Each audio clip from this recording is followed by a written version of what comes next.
Benvenuti in questa doppia recensione della Old Friuli, doppia recensione, andremo a recensire l'episodio 11 e l'episodio 12, partiamo dal primo. Allora, intanto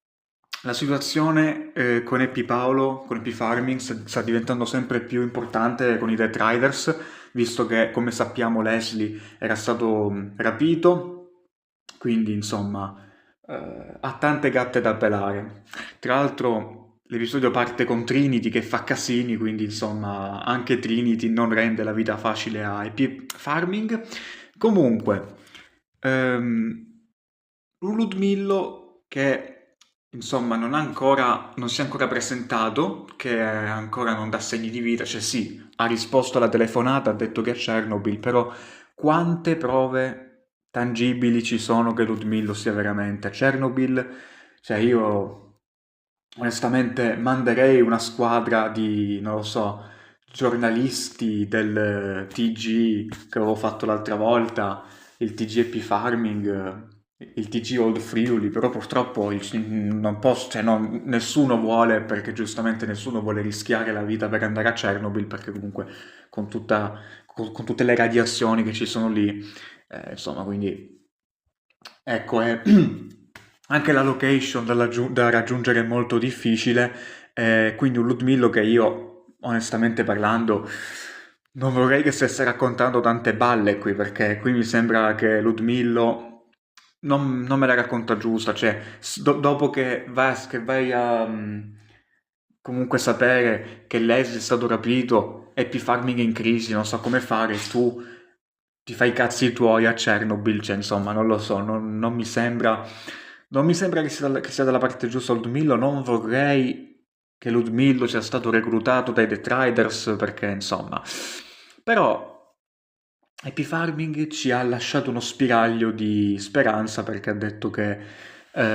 magari Zig Bobbolo, che comunque è un uomo molto fisicato, quindi potrebbe dare una mano, potrebbe essere in zona, quindi può dare manforte a Happy Farming contro i Death Riders e può dare anche una mano in farm. Anche perché Leslie è stato portato via, è stato rapito dai Death Riders, quindi purtroppo per Leslie per il momento non c'è un cazzo da fare.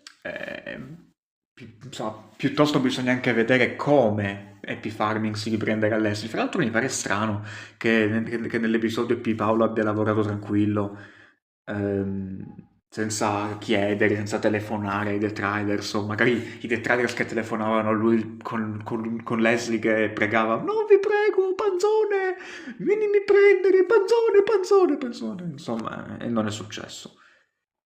Però parlando di aiuto, prima abbiamo citato Zigbobolo, ma non abbiamo citato nell'episodio 12 insomma, vedremo il terzista, il nuovo terzista che è niente poco di meno che Barone Corbino. Tra l'altro Barone Corbino ha fatto dei match in AEW di recente, non dei match ufficiali in televisione, ma dei match dark in AEW con il nome di Bishop Deer, Barone Corbino, quindi è tornato nel business, sia nel business del pro wrestling che a quanto pare aveva già una farm, infatti ha detto che ha avuto problemi con i Death Riders, forse è per questo che è andato a fare i dark match in AEW, perché voleva studiare lo spogliatoio per vedere i punti deboli dei Death Riders. Magari sarà stato pure Paolo stesso a dirgli, senti, fai dei dark match in AEW in modo tale che, insomma, possiamo un attimino studiare le loro tattiche. E quindi anche lui, anche Barone Corbino, in Friuli, a quanto pare, come ho detto prima, ha avuto problemi con i Death Riders che ha dovuto pagarli per lasciarli, per lasciare, insomma, per lasciarlo lavorare, visto che anche lui è una farm. Ehm, Fa il terzista, ma non basterà fare il terzista, qui serve un aiuto fisico contro i Death Riders. Io penso che Barone Crubino sia già un buon inizio perché comunque è alto, ha un'esperienza nel pro wrestling, eh, però serve di più. Zigbobolo può essere un'ottima scelta, visto che comunque...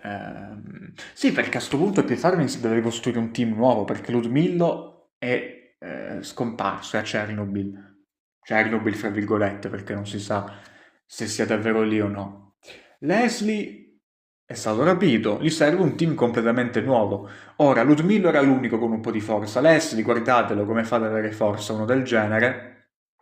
Io penso che Zigbobolo e Bishop Dyer, quindi Barone Corbino, siano due risorse per happy farming utili per quanto riguarda la battaglia con i Death Riders. Quindi che ne faccia buon uso, insomma, che ne faccia buon uso e che possa un attimino, insomma, sì, capire cosa farsene di questi operai, il terzista, Barone Corbino e ipoteticamente vedremo se poi ci sarà nel prossimo episodio Zigbobolo, se farà il suo glorioso ritorno Ziccapo nella Old Friuli. Bene, vi ringrazio di avermi ascoltato, alla prossima.